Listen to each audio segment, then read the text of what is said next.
Assalamualaikum warahmatullahi wabarakatuh.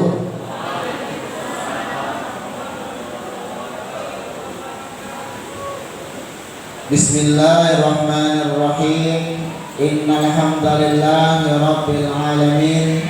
Nahmaduhu wa nusalli wa nusallimu ala rasulihil karim. Amma ba'd.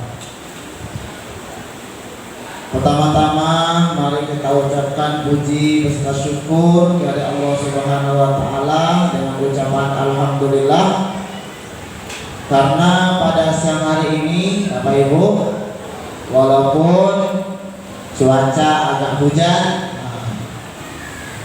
tetapi dengan anugerah dari Allah Subhanahu wa taala dan juga dari rasa syukur kita, alhamdulillah kita bisa hadir di tempat yang mulia ini, yaitu di pondok pesantren.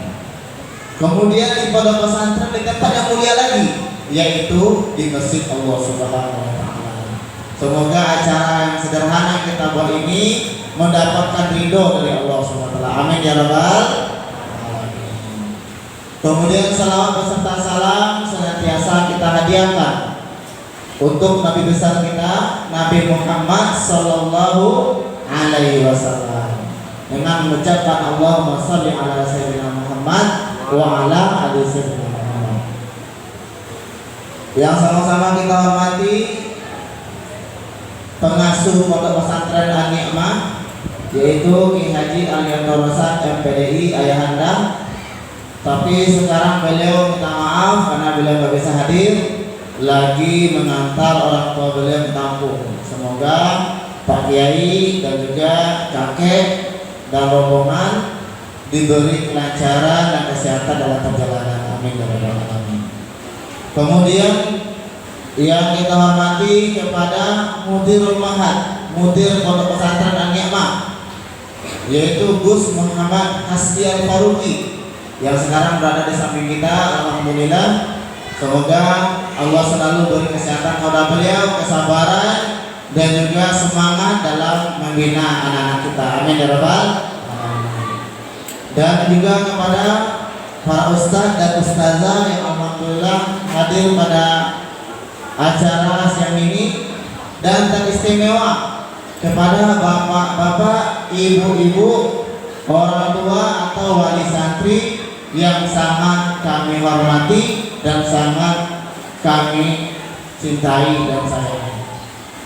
Dan juga kepada ucapan terima kasih kita ucapkan kepada anak-anak kita yang telah memeriahkan acara kita, yaitu tim Hadro Al-Azkiyah. Masya Allah, dengan suaranya, dengan gendangnya, dengan hadronya melantunkan syair kemudian Rasul. Semoga selalu maju ke depannya. Ini Hadro namanya Al-Azkiyah itu. Dan Hadro ini kebanggaan kita, dan alhamdulillah secara acara-acara di masjid di pondok kita, acara apa saja mereka selalu garda depan. Dan juga sering diundang oleh wali santri atau orang-orang simpatisan pondok untuk mengisi acara-acara mereka. Kalau Bapak Ibu yang mengundang boleh hubungi kami. Daripada organ tunggal ya Bu ya, lebih baik salawat ya. Kalau bisa keluarga pondok jangan bikin organ tunggal lagi. Bikin ganti dengan salawat, dengan hadro kalau ada acara khitanan atau acara nikahan dan sebagainya. Dan kemarin juara 2 tingkat Kota Batam ketika lomba kemarin, dan alhamdulillah kita 4 kali berturut-turut juara umum hari santri Kota Batam, dan dapat 2 piala bergilir berupa wali kota ya, wali kota itu ada di media bakti sana.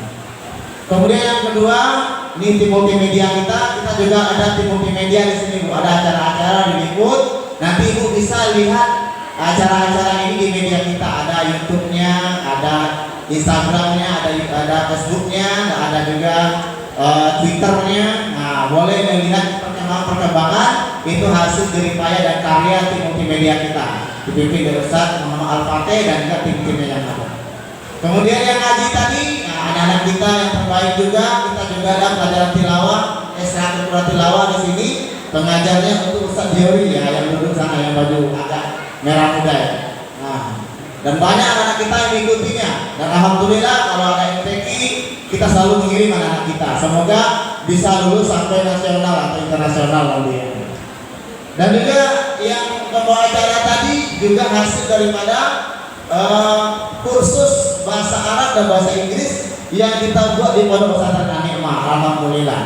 Nah, kemarin juga memenangkan yang bahasa Arab tadi juara 1 Kota Batam dan juara 2 di tingkat provinsi kemarin, hampir aja tingkat nasional.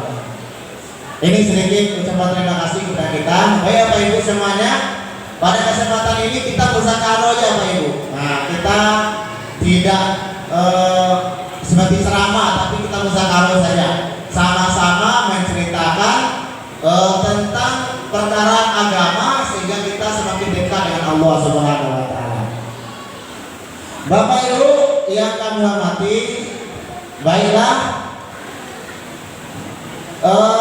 Allah Subhanahu wa taala telah menjelaskan kepada kita melalui Al-Qur'annya, yaitu dalam surah Al-An'am ayat 32.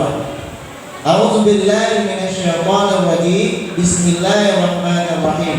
Wa ma hayatud dunya illa la'ibu wa lahu wa darul akhiratu khairun lil ladzina yattaquna afala ta'qilun. Shadaqallahu adzim. Apa artinya Ibu? Dan tidaklah kehidupan dunia itu melainkan permainan dan sedang gurau belaka.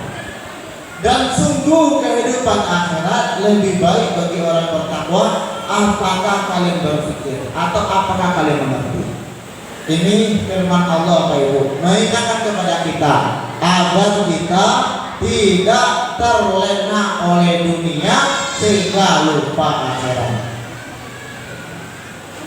Jadi hadirin yang dimuliakan Allah Subhanahu wa taala, orang tasawuf mengatakan Pak Ibu bahwasanya perjalanan kita sangat panjang. Perjalanan kita sangat apa Bu? Sangat panjang. Perjalanan kita sangat panjang. Sedangkan bekal kita sangat sedikit. Dan waktu mengumpulkan bekal itu pun sangat singkat. Jadi Bapak Ibu, kita harus selalu ingat, kita harus selalu ulang-ulang bahwasannya kehidupan kita Bapak Ibu bukan hanya di dunia ini ya Bapak Ibu. Di dunia ini bukan kehidupan yang sebenarnya, bukan kehidupan yang selamanya, bukan hakikatnya kehidupan, tetapi kehidupan kita yang sebenarnya Bapak Ibu adalah kehidupan setelah di dunia ini. Kita di dunia ini tidak lama. Ada yang di sini sudah berumur 100 tahun Pak Ibu? Bapak ada yang berumur 100 tahun? Belum ada. Berarti 100 tahun setelah ini semua kita ini pasti nggak ada lagi dunia ini. Benar atau betul Pak Ibu? Benar. Yakin nggak 100 tahun lagi semua kita sudah nggak ada lagi dunia ini yang ada sekarang ini? Yakin.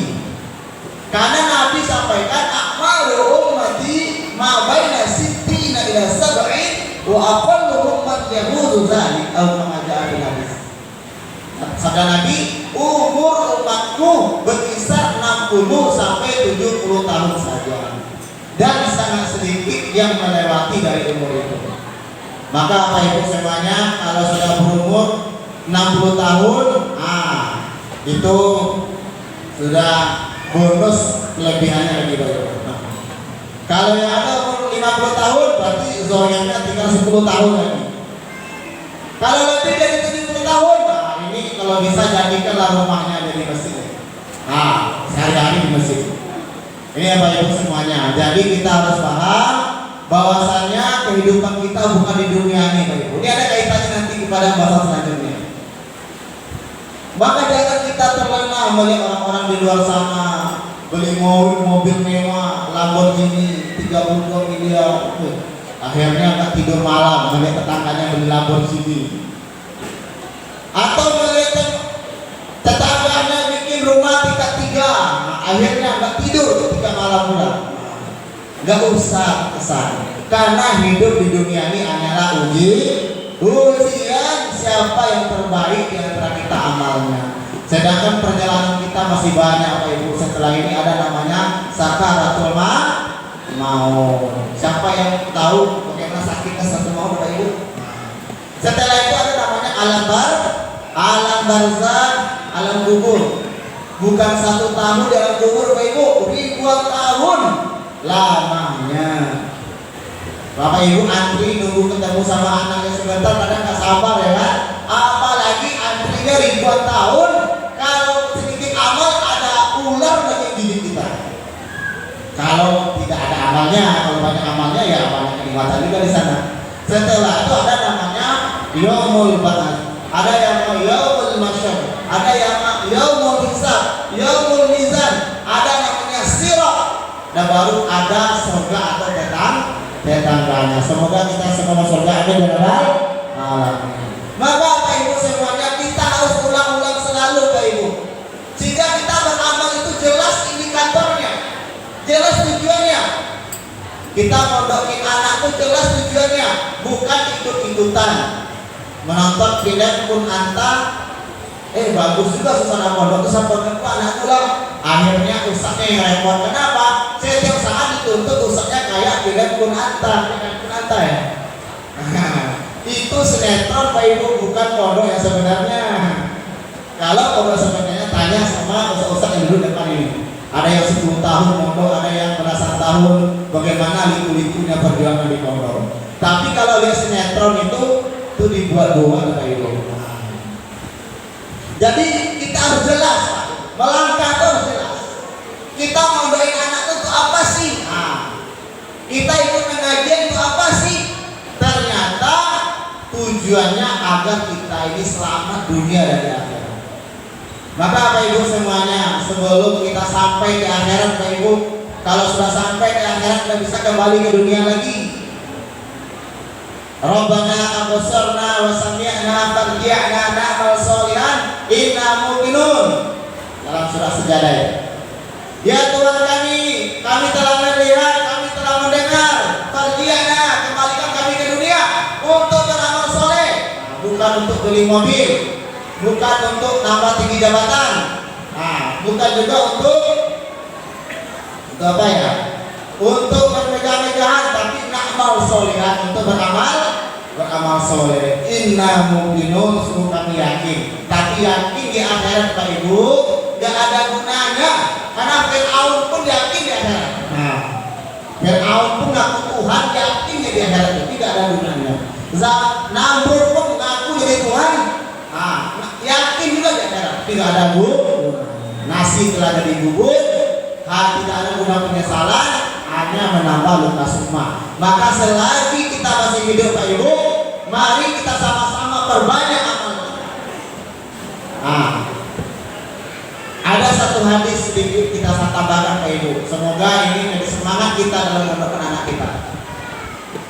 Idza mata ibnu Adam qata'a amaluhu illa min salat. Jika telah meninggal anak Adam, maka terputus amalnya. Ini masyhur di sini. Hadis dari Sayyidina Abu Hurairah. Ila misalah sekali 3 perkara. Sadaqatin jariyatin, sadaqah jariyah, ilmu yuntaba'u bih, ilmu yang bermanfaat, awalan sholih yad'ulah, atau anak yang soleh mendoakan dia. Maka selagi bapak-bapak hidup, selagi kita masih hidup, perbanyak 3 amal ini Pak Ibu. Yang pertama sedekah jariyah. Kalau kita punya harta Pak Ibu, jangan makan sendiri, jangan kita senang-senang sendiri, tapi disedekah jariyahkan. Apa contohnya? Ini coba Ibu lihat masjid kita nih, Masya Allah nih. Kalau ada Bapak Ibu kelebihan harta mungkin 1 miliar 2 miliar, disedekahkan, diwakafkan, dibangunkan masjid. Di contohnya nih, contoh Pak Ibu ya. Misalnya ada ayahnya si siapa namanya Fikriya contohnya, saya ingin sedekah jariyah lah 1 miliar, bangun masjid ini tingkat 3.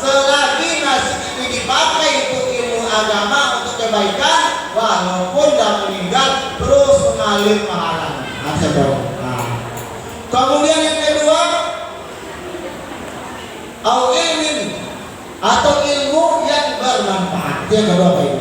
Nah, jadi ilmu yang dimaksud di sini adalah ilmu agama.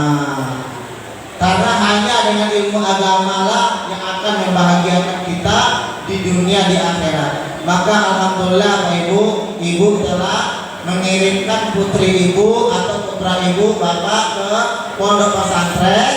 Ini salah satu membekali mereka dengan amalan yang tidak akan terputus untuk anak kita nanti.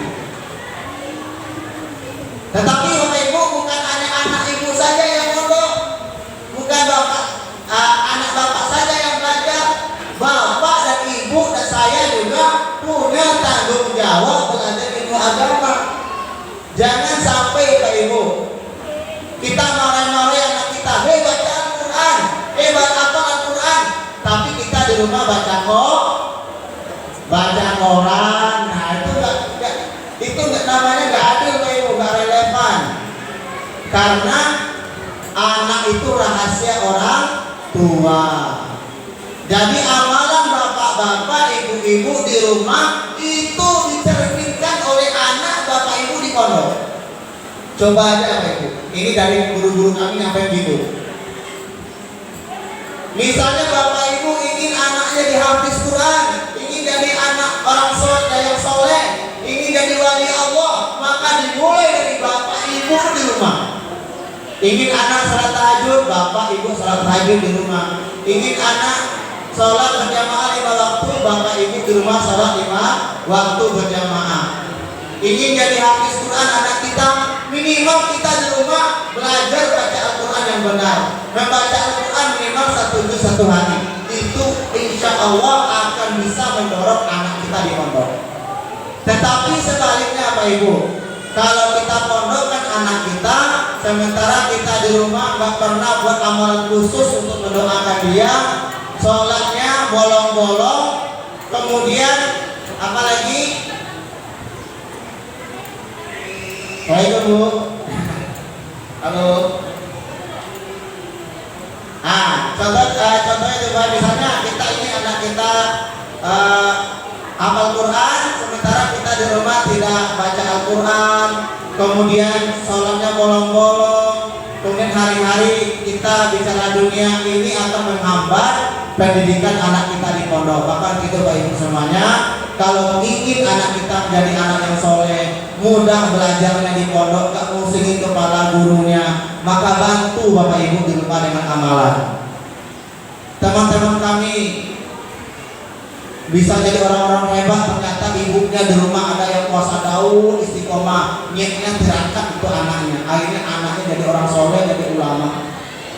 Ada juga yang orang tuanya cari harta, dikirimkan tuh anaknya, disedekahkan sama orang sedikitnya untuk dia, ada tirakatnya, akhirnya jadi anak yang soleh. Nah, jadi itu harus ada sama orang-orang tua, kita sebagai orang tua, dan saya sekarang juga sudah punya anak juga di orang tua.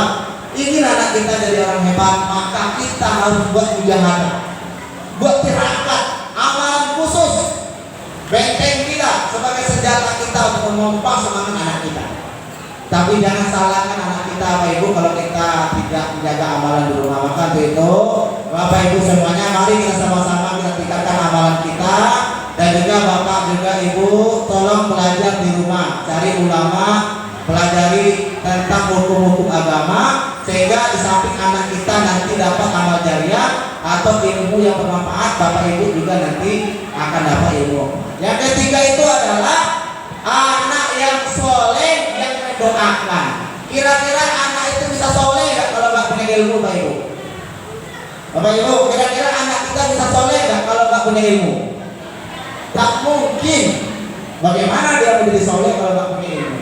Jadi dengan Bapak Ibu memondokkan anak Ibu, itu Ibu telah mendidik anak Ibu menjadi orang soleh, anak soleh yang nanti akan mengurusi jenazah Ibu. Kemarin Bu Sasti kemudian kita bercerita bagaimana kalau orang yang anaknya selama hidup dan dibekali ilmu agama, nanti bapaknya meninggal dunia dia selfie sama bapaknya. Coba, kalau nggak bacain Yasin sama Pak Mutu kok selfie ngaji ambilnya buku Yasin. Apa baca bu? Yasin. Aku Yasin itu baca. Ternyata nggak bisa ngaji kayak ibu yang dibacanya, alat Latin yang dibacanya.